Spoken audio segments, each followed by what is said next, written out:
Okay, so I'm here with Dean Culver. He's an assistant captain for the RIT Ultimate Frisbee team. So Dean, if you could just give a little background about yourself.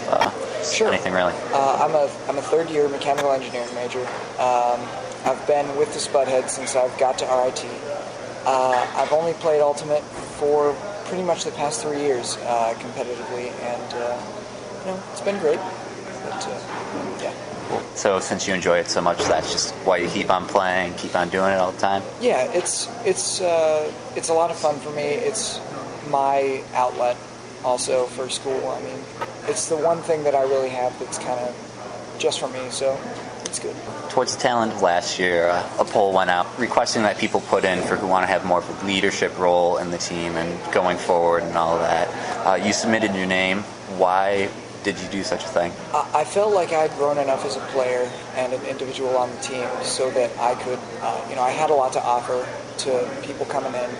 I had some ideas that I wanted to implement involving recruitment and, helping the younger players come along.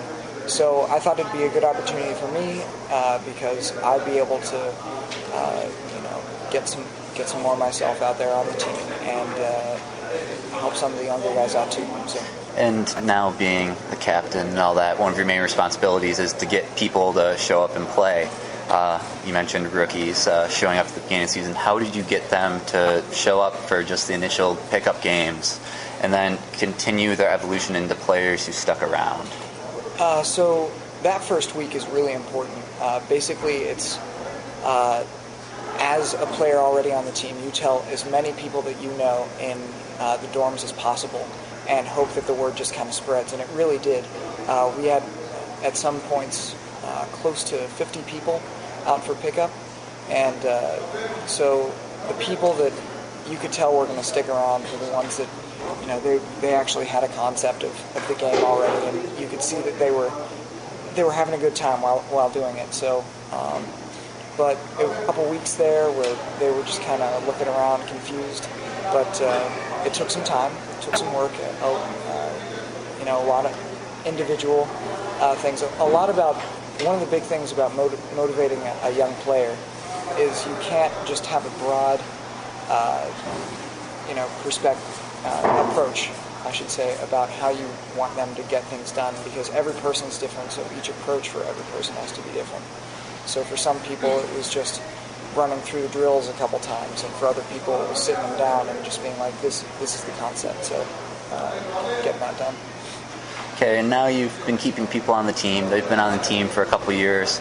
How do you get them to show up for practices? How do we get the older people to just continue playing and developing themselves as players? That's hard because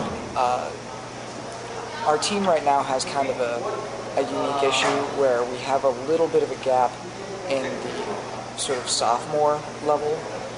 We have rookies and we have really old the guys that have been sticking around for a while, and they've got a lot of classes, they've got a lot of work to do, and you have to empathize with that, but at the same time you need the experience that they have to pass on to the young guys. And if practices aren't at the level that the vets need, then the rookies aren't going to improve as much. So as far as getting them into practice, you can offer incentives like playtime.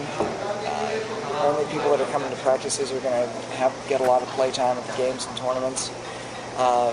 We can talk about giving little responsibilities and distributing them to the vets so that they feel a little bit more of an obligation to come, because the truth is they all have something to offer too.